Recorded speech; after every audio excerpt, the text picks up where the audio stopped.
एक video viral है।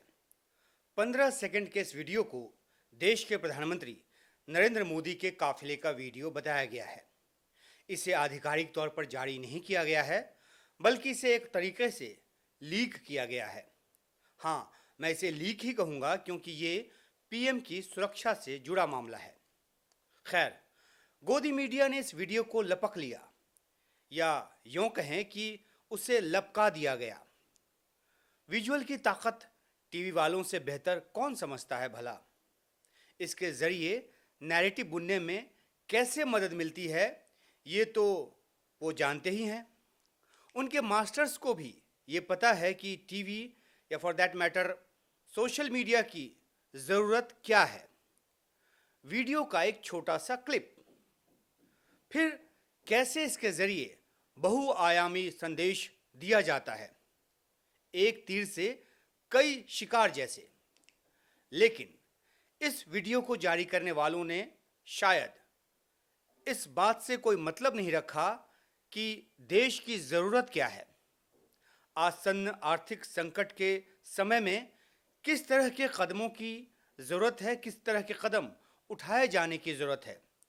उनको तो बस एक छोटा सा रास्ता पता है, कैसे नैरेटिव बनाया जाए, नैरेटिव बुना जाए और कैसे जयकारा कराया जाए। वैश्विक संकट के इस समय में हमें कर्तव्यों को सर्वोपरि रखते हुए कुछ संकल्प लेने होंगे। जैसे एक बड़ा संकल्प है पेट्रोल डीजल का संयम से इस्तेमाल करना। साथियों, हमें पेट्रोल डीजल का उपयोग कम करना होगा।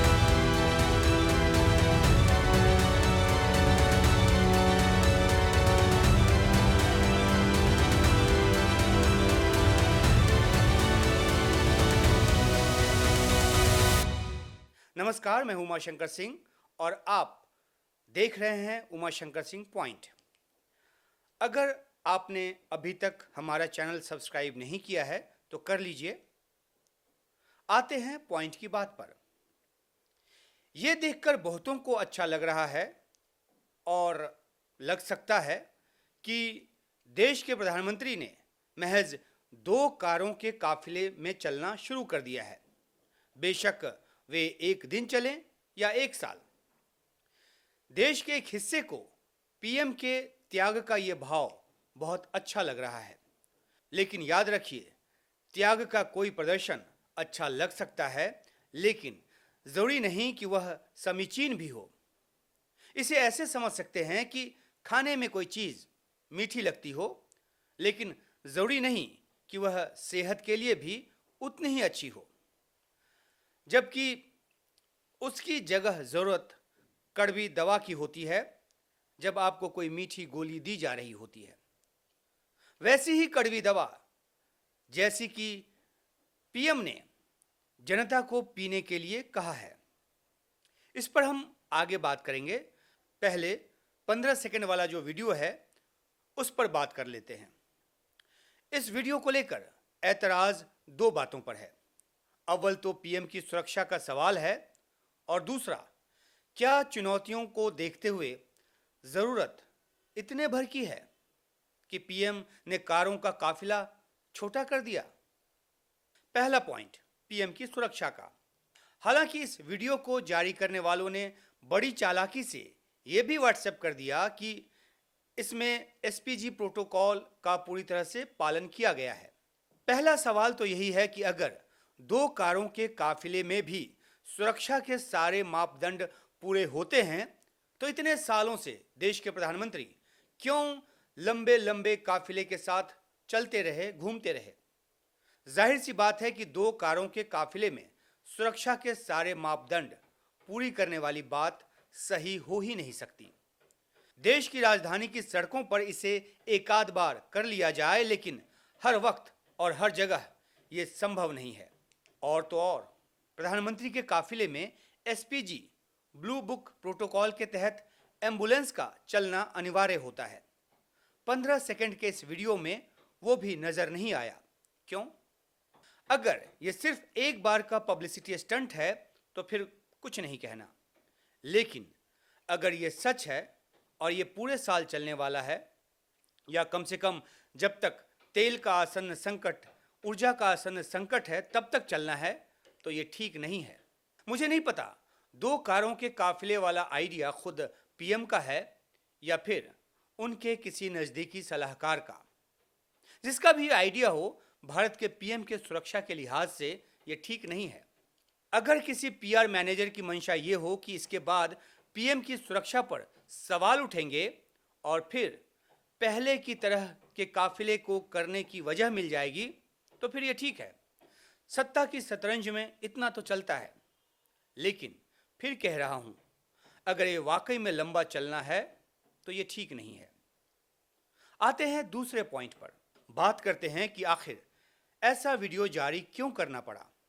आपने सुना कि देश के प्रधानमंत्री नरेंद्र मोदी ने देश की जनता से कई अपील की। पेट्रोल डीजल की जरूरत भर खपत करने की अपील हो, 1 साल तक सोना न खरीदने की अपील हो, गैर जरूरी विदेशी यात्रा न करने की बात हो, जहां तक हो सके प्राइवेट और सरकारी दफ्तरों में वर्क फ्रॉम होम लागू करने की बात हो, कुछ स्कूलों को भी ऑनलाइन जाने का मशवरा जैसी बात हो। ये सब पीएम ने दिया और ये हम सब ने सुना।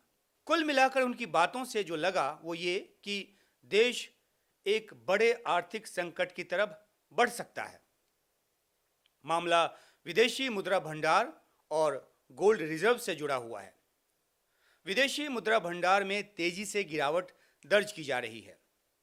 रिपोर्ट्स के मुताबिक पिछले 1 हफ्ते में ही इसमें तकरीबन $8.25 बिलियन की गिरावट दर्ज की गई है। टाइम्स ऑफ इंडिया की रिपोर्ट के मुताबिक फरवरी से अब तक करीब 35 बिलियन की गिरावट दर्ज हुई है, उससे भी थोड़ी अधिक। 27 फरवरी को ये जहां $728.49 बिलियन थी, वो अब $690.69 बिलियन बताई जा रही है। और इस गिरावट की मोटे तौर पर 3 वजह हैं। कच्चे तेल के लिए तेल कंपनियों को अधिक भुगतान करना पड़ रहा है। रुपये की गिरती कीमत को संभालने के लिए आरबीआई को डॉलर बेचना पड़ रहा है। सोने की मांग की वजह से सोना के आयात के कारण काफी डॉलर खर्च हो रहे हैं, लिहाजा फॉरेन रिजर्व को संभालने की जरूरत है। फॉरेन रिजर्व पर तनाव की वजह है पश्चिमी एशिया का युद्ध, यानी कि इजराइल अमेरिका की तरफ से ईरान पर छेड़ा गया युद्ध। यह युद्ध शुरू होता है 28 फरवरी से। तब से अब तक 75 दिन बीत चुके हैं। ट्रंप ने मिसकैलकुलेशन कर लिया था कि 2-4 दिन में ईरान जीत लेंगे। ये तो हुआ नहीं। अगर पहले हफ्ते या 10 दिन की बात छोड़ भी दें तो उसके बाद पूरी दुनिया ने भांप लिया था कि अब ये युद्ध जल्दी नहीं रुकने वाला, और सबने अपने अपने हिसाब से कदम उठाने शुरू कर दिए। किसी और देश की बात नहीं करते, क्योंकि एक दलील ये भी होती है कि हर देश अपने हिसाब से कदम उठाता है। सही है, तो फिर भारत के हिसाब से कदम क्या होना चाहिए था, खासतौर पर तब जब देश की सत्ता पर एक दूरदर्शी प्रधानमंत्री बैठे हों। यही ना कि आसन्न संकट को देखते हुए शुरुआत से ही ऐतिहासिक कदम जो हैं वो उठाए जाएं, और जो अपील युद्ध के 70 दिनों के बाद की गई उसे 10-15 दिनों के बाद ही किया जा सकता था। लेकिन ऐसा नहीं किया गया। क्यों? क्या दूरदर्शिता की कमी थी या फिर देश में चुनाव चल रहे थे इसलिए?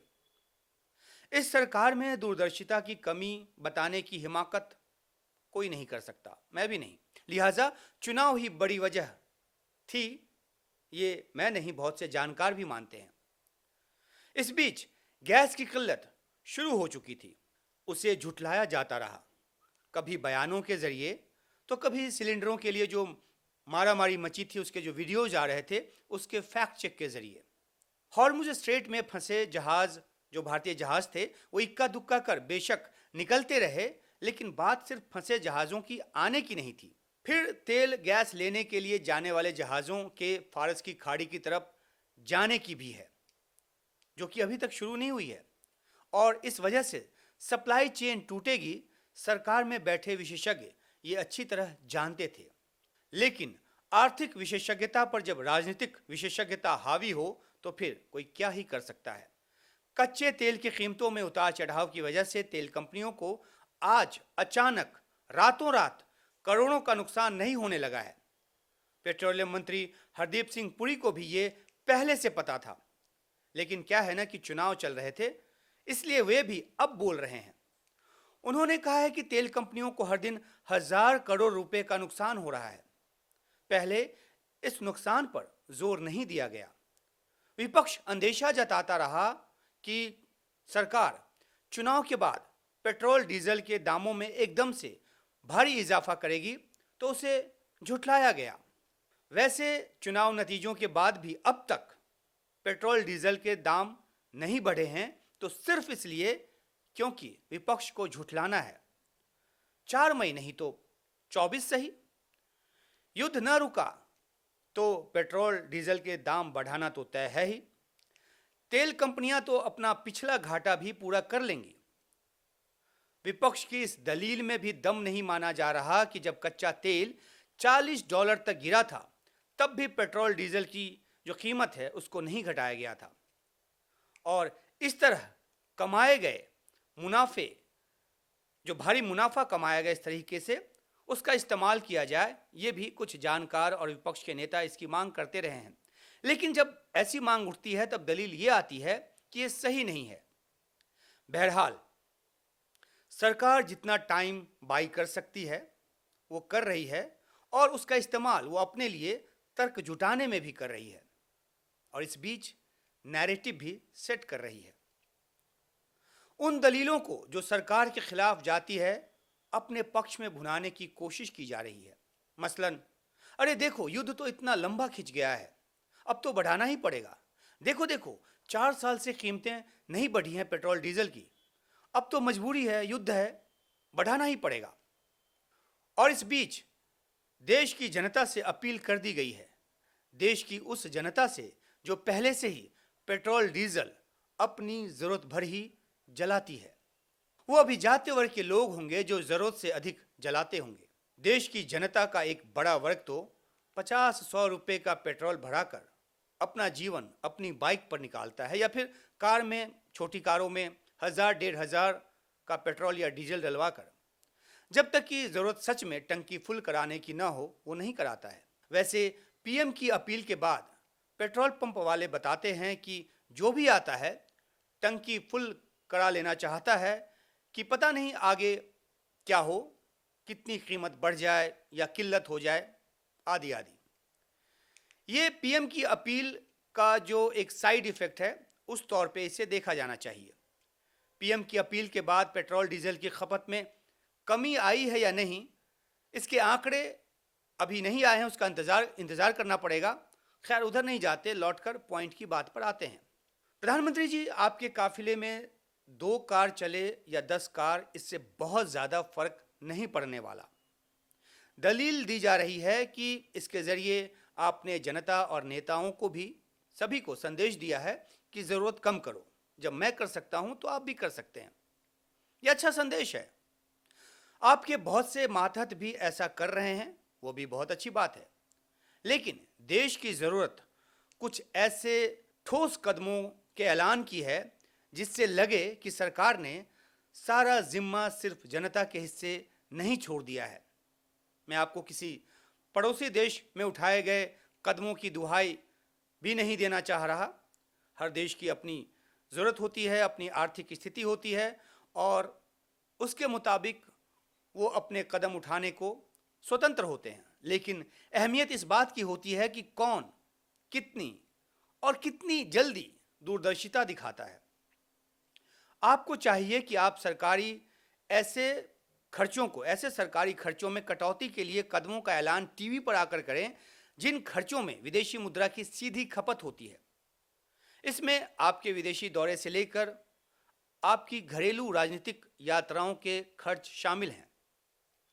आप एक तरफ तो जनता से अपील करते रहे और उसी शाम रोड शो करते रहे। माफ़ कीजिएगा, 15 सेकंड का जो वीडियो है वो उसी का डैमेज कंट्रोल लग रहा है, क्योंकि बहुत सारे सवाल कम से कम सोशल मीडिया पर उठने शुरू हो गए थे। मैं आपके विदेशी दौरे पर सवाल नहीं उठा रहा, क्योंकि मैं जानता हूं वो बहुत ज़रूरी है, उसे आप नहीं टाल सकते। वैसे ही आप काफिले में ज़रूरी कारों का रहना भी जो है वो ज़रूरी है, उसे आप नहीं टाल सकते। टाल सकते तो एक आध विदेशी दौरा भी टाल देते, नहीं, वो नहीं टाल पाए तो सुरक्षा की जरूरत क्यों टाल रहे हैं? ये आपको हेडलाइंस बेशक दे रहा हो, लेकिन देश को हेडलाइंस से अधिक की जरूरत है। आपको पीआर स्टंट में पढ़ने की जरूरत नहीं है। आप भारत के प्रधानमंत्री हैं।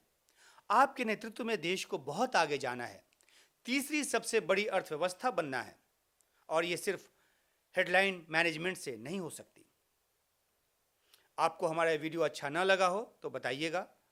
चाहें तो मुझे अनसब्सक्राइब भी कर सकते हैं, पर देखते रहिए उमाशंकर सिंह पॉइंट। फिलहाल नमस्कार।